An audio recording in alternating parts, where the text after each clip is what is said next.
My name is Sophie and I'm 31 years old. My family told me not to come to New Year's Eve because you'll just make everyone uncomfortable. Those were my mother's exact words, delivered calmly over the phone, like she was talking about the weather instead of cutting me out of a family tradition we'd shared since I was a child. I didn't argue. I didn't beg. I just said okay and hung up. Then sat on the edge of my bed in my apartment, staring at the wall while the city outside prepared to celebrate without me. So I spent it alone in my apartment. The lights off, the TV muted, watching fireworks through the window like they belonged to another world. I told myself I was fine with it. I told myself I'd chosen this. But the truth was, it hurt more than I expected. At exactly 12:15 a.m., my phone rang. It was my brother. The moment I answered, I knew something was wrong. His breathing was uneven, sharp, and panicked, like he'd been running. His voice was shaking as he said, "Sophie, what did you do? Dad just saw the news and he's not breathing right."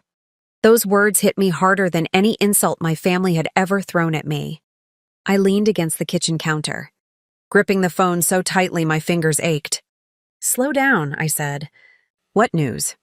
What are you talking about?"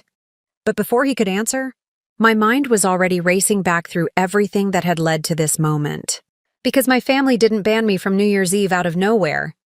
This had been building for years. To them, I was the awkward one, the difficult one, the daughter who didn't fit the neat picture they liked to show the world.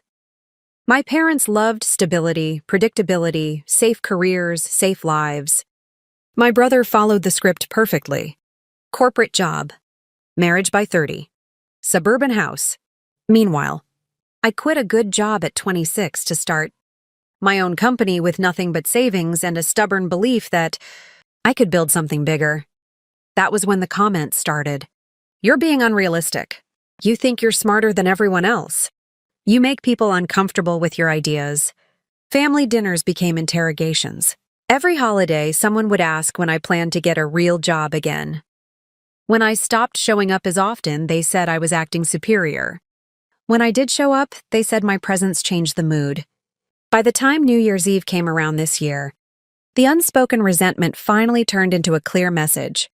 Don't come. So I didn't. I toasted midnight with a glass of cheap champagne, standing barefoot on my kitchen floor. No hugs, no countdown.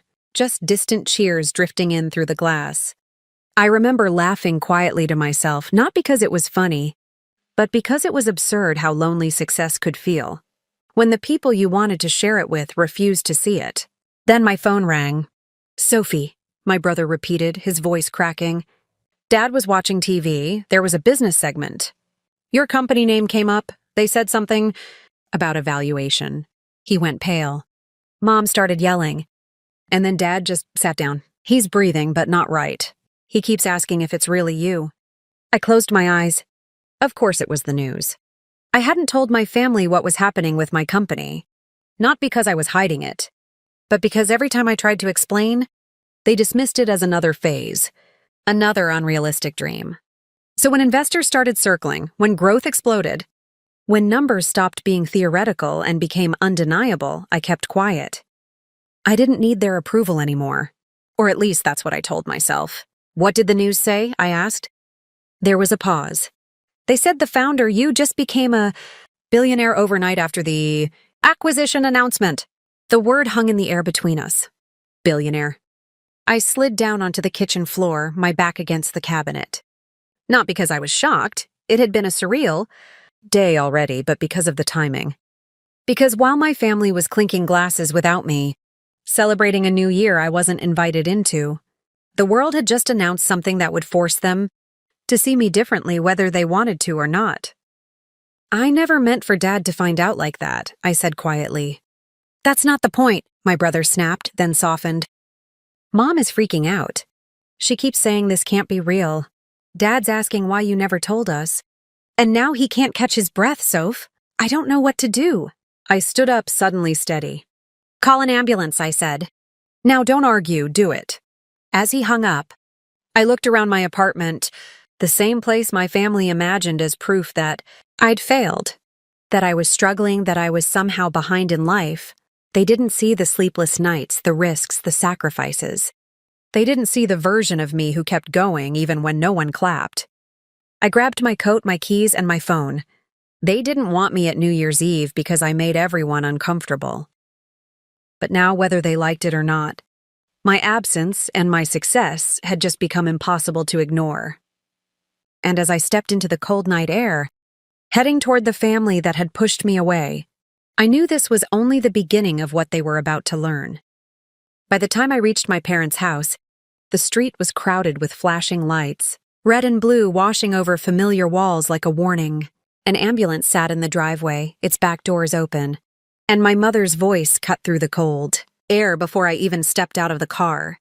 She was crying, half sobbing, half arguing with a paramedic, repeating my name like it was both a question and an accusation.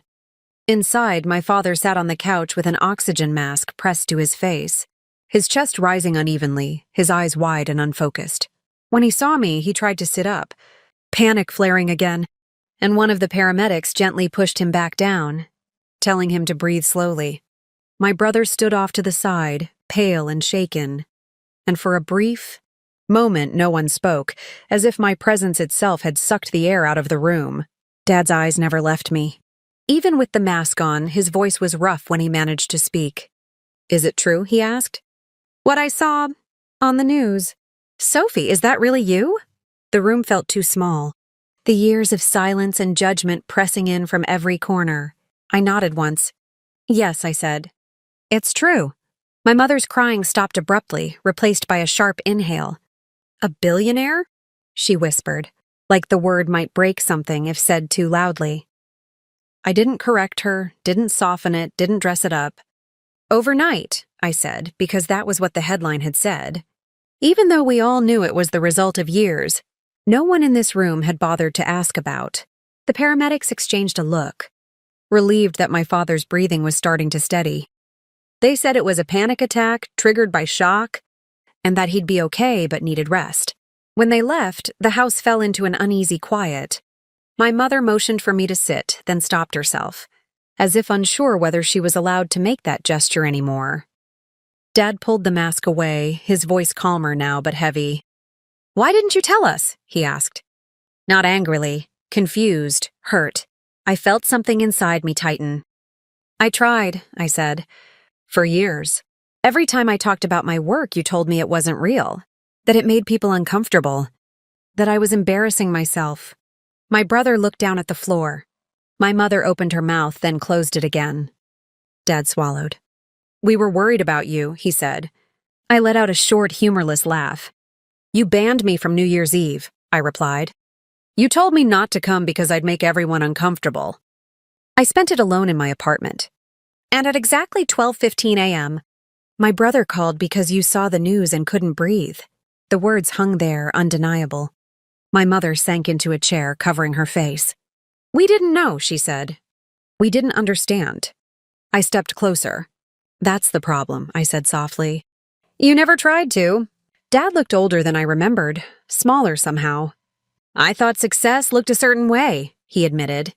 "I thought if you weren't following the path we knew, you were lost." He paused, eyes glistening. I was wrong. Hearing that didn't erase the years of distance, but it cracked something open. Not relief. Not forgiveness, just honesty finally. They asked questions then. Real ones about the company, about how it started, about how close I'd come to failing. For the first time, no one interrupted me with advice or warnings. They listened. And as I spoke, I realized something important. Their approval didn't feel as powerful as I'd imagined. I didn't feel completed by it. I felt unchanged. Still me, still the woman they'd told to stay away. When I stood to leave, my mother reached for my hand. "Next year," she said quietly, "please come." I met her eyes. "We'll see," I replied, because invitations mean nothing if they're only extended after the world decides you're worth something. Outside, the fireworks debris still littered the street. Yesterday's celebration already forgotten. I sat in my car for a moment before starting the engine, breathing in the silence. I thought about how easily people dismiss what they don't understand, how quickly they rewrite history once success becomes visible, how lonely it can be to grow beyond the version of yourself others are comfortable with. I drove home as the sun began to rise. The new year unfolding whether anyone approved or not. And if there's one thing my story proves, it's this. Being excluded doesn't mean you're wrong. Being doubted doesn't mean you'll fail. And sometimes the people who tell you that you make everyone uncomfortable are just uncomfortable with the idea that you might outgrow them.